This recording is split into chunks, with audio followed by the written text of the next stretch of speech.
ادھر زاویہ کے پیرنٹس تو اب اس کی شادی کے لیے اس کو کافی فورس کرنے لگ گئے ہیں۔ نگار بیگم تو کہہ دیتی ہیں کہ ٹھیک ہے، تم نے اگر درِ نایاب کو ڈیورس نہیں دینی ہے تو نہ دو، لیکن تم دوسری شادی تو کر ہی سکتے ہو نا۔ اب ہم تمہارا گھر بسا ہوا دیکھنا چاہتے ہیں، اور ویسے بھی حیدر کو ایک ماں کی ضرورت ہے۔ غضنفر صاحب بھی کہہ دیتے ہیں کہ میں نے تانیہ کو جتنی محبت سے حیدر کو اٹھاتے اور اس کے ساتھ کھیلتے دیکھا ہے، میرے نزدیک تو وہ حیدر کے لیے ایک پرفیکٹ ماں ثابت ہو سکتی ہے، تو میں یہی چاہتا ہوں کہ تمہاری اور تانیہ کی اب شادی کروا دی جائے۔ ادھر درِ نایاب کو جمیلہ نے کال کر کے بتا دیا ہوتا ہے کہ اس وقت گھر میں کوئی نہیں ہوگا، آپ چاہیں تو حیدر سے آ کے مل سکتی ہیں۔ درِ نایاب چھپ چھپ کے چلی جاتی ہے۔ جمیلہ اسے سرونٹ کوارٹر میں لے جاتی ہے اور حیدر بخار سے تپ رہا ہوتا ہے۔ درِ نایاب کا تو اس کو دیکھ کے دل مچل جائے گا اور دل چاہے گا کہ میں اس کو یہاں سے لے جاؤں۔ جمیلہ بتائے گی کہ اس کی نینی تو 1-2 دن سے چھٹی پہ ہے اور کس طرح سارے گھر والے اسے اگنور کر ہی رکھتے ہیں۔ میرے ذمہ ڈالا ہوا ہے اور گھر کے سارے کام بھی میرے ذمہ ہیں، تو میں بھی اس کو یہیں پہ لٹا دیتی ہوں، زیادہ خیال تو کر نہیں سکتی۔ ساتھ ہی وہ یہ بھی بتا دیتی ہے کہ تانیہ میڈم اور زاویہ صاحب کی شادی ہونے والی ہے۔ بیگم صاحبہ اور صاحب جی نے مل کے یہ فیصلہ کیا ہے کہ وہ زاویہ کی شادی تانیہ کے ساتھ کروا دیں گے، کیونکہ ان کو یہ لگتا ہے کہ تانیہ میڈم حیدر کا بہت خیال رکھتی ہیں۔ لیکن وہ درِ نایاب کو بتا دیتی ہے کہ تانیہ میڈم حیدر کا بالکل خیال نہیں رکھتی، بلکہ وہ تو اس کے رونے کی آواز سے بھی چڑھتی ہیں، اور جب گھر میں کوئی نہیں ہوتا ہے تو وہ مجھے کہہ دیتی ہیں کہ اس کو میری نظروں سے کہیں اتنی دور لے جاؤ کہ مجھے اس کی آوازیں نہ سنائی دیں، میرے سر میں درد شروع ہو جاتا ہے۔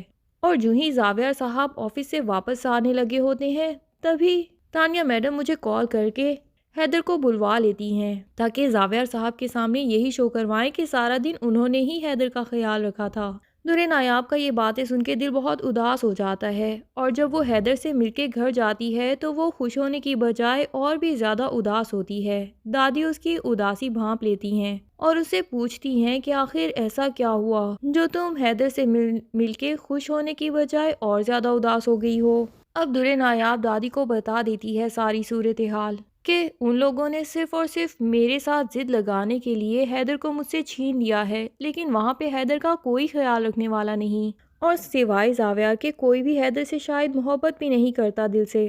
دادی نعیم کو بلواتی ہیں اور اسے پوچھتی ہیں کہ گاؤں والی زمین کم از کم 20-25 لاکھ کی تو ہوگی نا؟ نعیم کہہ دیتا ہے کہ ہاں جی دادی، اتنی تو مالیت ہوگی اس کی، لیکن آپ یہ سب کیوں پوچھ رہی ہیں؟ تو دادی بتاتی ہیں کہ درِ نایاب آج کل بہت اداس رہنے لگی ہے۔ نعیم کہہ دیتا ہے لیکن اس کی اداسی کا زمین سے آخر کیا لینا دینا؟ تو دادی کہتی ہیں کہ میں چاہتی ہوں تم کسی اچھے وکیل کو ہائر کرو، اور اب درِ نایاب کا یہ جو قصہ ہے اس کو ختم کرو، اس کا بیٹا اسے دلواؤ، اور خلا بھی دیتے ہیں تو دے دیں۔ نعیم کا تو پریشانی سے برا حال ہو جاتا ہے کہ پہلے بھی دادی نے اپنی ساری جمع پونجی اسی درِ نایاب پہ لگا دی، اور آج تک میں نگہت سے یہی طعنے سنتا آیا ہوں کہ آپ کی دادی کا خیال تو میں نے رکھا ہوا ہے اور ہم لوگ اسے گھر میں سنبھال رہے ہیں، لیکن ساری کی ساری جائیداد تو وہ اسی درِ نایاب کے نام پہ لگا دیں گی، جو کچھ بھی ہوتا ہے درِ نایاب کو ہی دے دیتی ہیں۔ اور اب اگر یہ زمین بھی دادی نے بیچ کے درِ نایاب کے کیس کے لیے لگا دی تو نگہت تو یقیناً بہت خفا ہوگی۔ نعیم بھی دادی سے پوچھ ہی لے گا کہ دادی آپ کے پوتے پوتیاں بھی تو ہیں نا، مطلب اپنے بچوں کی طرف اشارہ کر کے کہے گا کہ ان کے لیے بھی تو آپ نے کچھ نہ کچھ سوچا ہی ہوگا۔ درِ نایاب کا کیس کر کے بھی ہمیں کوئی فائدہ حاصل ہونے والا نہیں، یہ وکیل تو سارے پیسے کھا جاتے ہیں اور اس کے بعد بھی ہار بھی سکتے ہیں۔ آخر آپ خود ہی سوچیں، زاویہ جیسی امیر فیملی کے ساتھ آخر کوئی بھی انسان کیسے کیس جیت سکتا ہے، اور ہم لوگ تو پھر اتنے گئے گزرے ہیں کہ ہم ان کے مقابلے میں کچھ ہیں ہی نہیں، یہ تو یوں ہی پیسہ ڈبانے والی بات ہے۔ لیکن دادی کہتی ہیں کہ تو پھر اس کا کیا حل ہے؟ اگر ہم ان کے جتنے امیر نہیں تو ان کو کوئی بھی ناانصافی کرنے دیں۔ ویسے بھی درِ نایاب کو یہ پتا چلا ہے کہ زاویہ دوسری شادی کرنے والا ہے، تو جب اس نے دوسری شادی کرنی ہے تو ایٹ لیسٹ درِ نایاب کی اولاد کو تو اس کے حوالے کر دے۔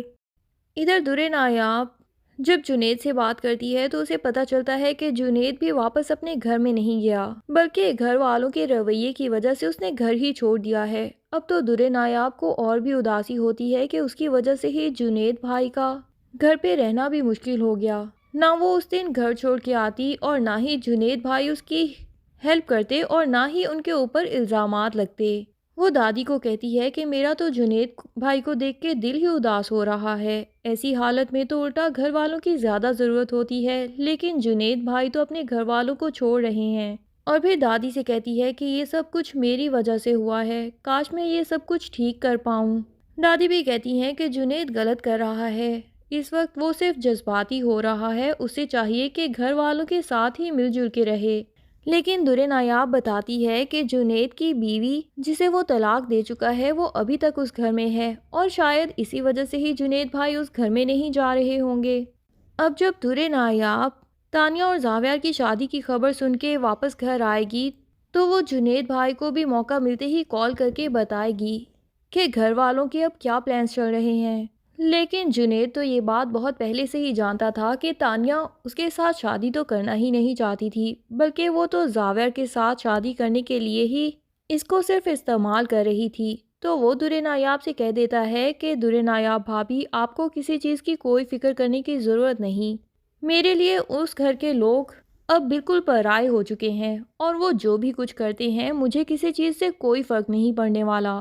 بہتر یہی ہوگا کہ آپ بھی اپنی زندگی گزاریں اور ان لوگوں کے ساتھ جو کچھ بھی ہوتا ہے وہ خدا پہ ہی چھوڑ دیں۔ زاویار بھائی کے لیے اس سے بڑی سزا تو کوئی ہو ہی نہیں سکتی کہ وہ تانیہ سے شادی کر لیں۔ جو بھی الزامات انہوں نے مجھ پہ لگائے تھے شاید وہ تانیہ کے ساتھ شادی کرنے کے بعد ہی ان کو سمجھ آئیں گے۔ ادھر زاویار صاحب آفس میں بیٹھے ہوتے ہیں کہ ان کے پاس ایک نوٹس آتا ہے۔ زاویار جیسے ہی یہ نوٹس کھول کے دیکھتا ہے تو اس کا تو دل ہی بند ہو جاتا ہے، کیونکہ یہ ان کی کمپنی کے لاس کے کاغذات ہوتے ہیں۔ ایک بہت بڑا قرضہ ان کی کمپنی کے اوپر آ گیا ہے۔ زاویار کو تو سمجھ نہیں آتا کہ گھر میں پہلے ہی اتنے پرابلمس چل رہے ہیں، اب جا کے ڈیڈ کو یہ بات کیسے سنائے گا۔ مام اور ڈیڈ تو پہلے ہی ہارٹ پیشنٹ ہیں اور جنید کی وجہ سے بھی کافی پریشان رہ چکے ہیں، اب اگر کمپنی کا اتنا بڑا لاس دیکھیں گے تو یقیناً ان کی پریشانی مزید بڑھ جائے گی۔ لیکن نہ چاہتے ہوئے بھی یہ خبر آخر اسے غضنفر کو سنانی ہی ہوگی۔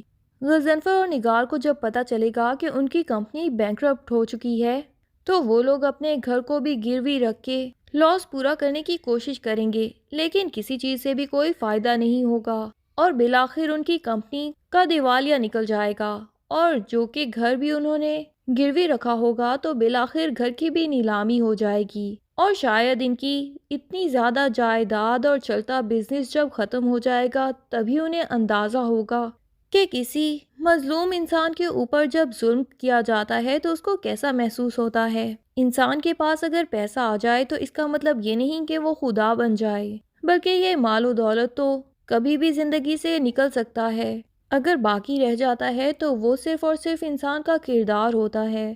اب کیا اتنی مصیبتوں کے بعد غضنفر اور ان کی فیملی کو یہ سمجھ آئے گا کہ انہوں نے زندگی میں کیا کیا غلطیاں کی، اور اس کے بعد جا کے یہ لوگ درِ نایاب سے اور اپنے بیٹے سے بھی معافی مانگیں گے یا نہیں؟ یہ سب جاننے کے لیے ڈرامے کی نیکسٹ ایپیسوڈ کا انتظار کیجیے۔ تب تک کے لیے اللہ حافظ۔ ویڈیو پسند آئے تو لائک اینڈ کمنٹ ضرور کر دیں اور چینل کو سبسکرائب کرنا نہ بھولیے۔ Thank you.